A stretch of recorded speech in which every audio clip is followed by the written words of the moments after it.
महाराष्ट्रातील स्थानिक संस्थांच्या निवडणुकांचं बिगुल अखेर वाजलं। राज्य निवडणूक आयोगाने राज्यातल्या 143 नगर परिषदा आणि 42 नगर पंचायतींच्या निवडणुकांची घोषणा केली।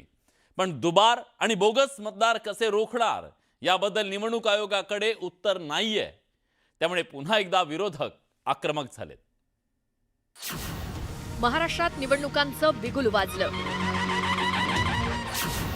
स्थानिक स्वराज्याच्या निवडणुका जाहीर। नगर परिषद आणि नगर पंचायतींची घोषणा। दुबार मतदानाबाबत आयोगाची गोलगोल उत्तरं।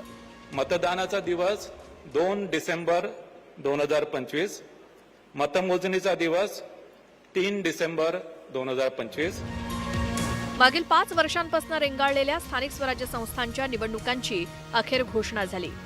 राज्य निवडणूक आयोगानं मंगळवारी पत्रकार परिषद घेत राज्यातील 246 नगर परिषदा आणि 42 नगरपंचायतींचा निवडणूक कार्यक्रम जाहीर केला। त्यानुसार 2 डिसेंबरला नगर परिषद आणि नगरपंचायतींसाठी मतदान होणार असून 3 डिसेंबरला 146 नगर परिषदा आणि 42 नगरपंचायतींचा निकाल जाहीर होईल।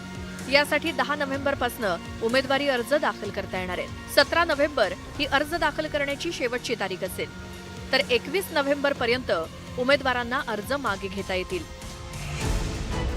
महाविकास आघाडी, मनसे आणि विरोधकांनी मतदार याद्यांमधल्या घोळावरनं चांगलंच रान पेटवलंय।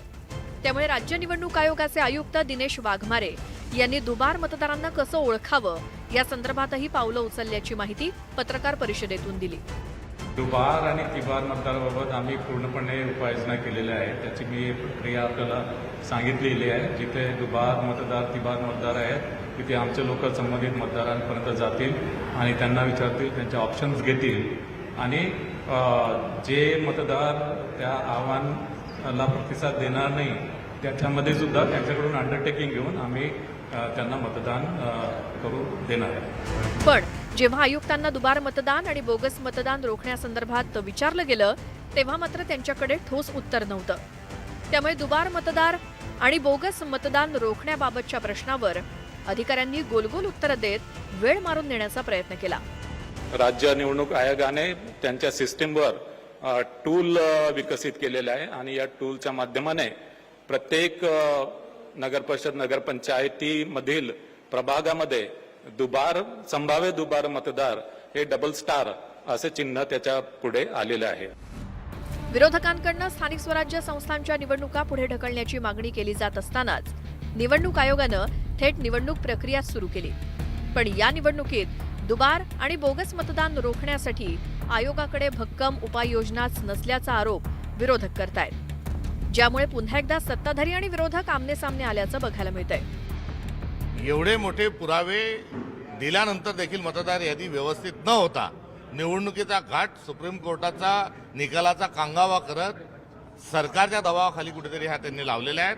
आता या महाराष्ट्रातली जनता आणि नागरिक त्यांना लोकशाहीच्या माध्यमातून धडा शिकवल्याशिवाय राहणार नाही। खोटे आधार कार्ड, खोटे वोटिंग कार्ड याचा वापर करून याच्यावर तुम्ही कंट्रोल कसं करणार आहात, त्याच्यावर तुम्ही लक्ष कसं देणार आहात, ते क्रॉस व्हेरीफाय कसं करणार आहे, ते खरं आधार कार्ड आहे, खरं वोटिंग कार्ड आहे का नाहीये, फोटो छोटा असेल तर तुम्ही अलाव करणार नाही का, खरा फोटो असेल तर अलाव करणार नाही का, वय मॅच नसेल होत तर तुम्ही काय करणार आहात, ह्या सगळ्या गोष्टी आम्हाला तुम्हाला सांगाव्या लागतील। ही जी निवडणूक आहे ही लोकशाहीला अनुसरून नाही।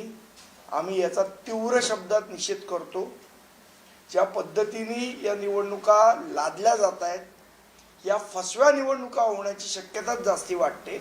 या सगळं बघितल्यानंतर जाणीवपूर्वक म्हणजे निवडणूक आयोगाचं नाव घ्यायचं ना आम्हाला तीर मारायचा, म्हणजे आमच्याकडे निशाणा साधायचा, हा या लोकांचा प्रयत्न आहे। मी तुम्हाला दाव्याने सांगतो हे पराभूतच्या मानसिकतेमध्ये आहे, हे पराभूत होणार आहेत आणि म्हणून पराभवाची तयारी आतापासून करतात। म्हणजे आपण जिंकलो तर सगळं बरोबर, आपण हारलो तर सगळं चुकीचं आहे। मग त्या मतदान सुद्धा तुम्ही शिक्के मारून घ्या, मतदान पेट्या खराब आहेत, पण लोकसभेला का नाही बोलले? आणि म्हणून मला वाटतं ते सगळं संधी बघून सगळे त्यांचे विचार बदलतायत, त्याचे निर्णय बदलतायत। त्यांनी पुन्हा एक नरेटिव्ह सेट करण्याचा प्रयत्न केला या माध्यमातून। 5 वर्षांपेक्षा जास्त काळापासून लांबलेल्या स्थानिक स्वराज्य संस्थेच्या निवडणुकीची कोंडी अखेर फुटली आहे। पण मतदार याद्यांमधला घोळ, दुबार मतदानाच्या आरोपामुळे या निवडणुकीआधीच राजकीय आरोप प्रत्यारोपांची राळ उठली आहे.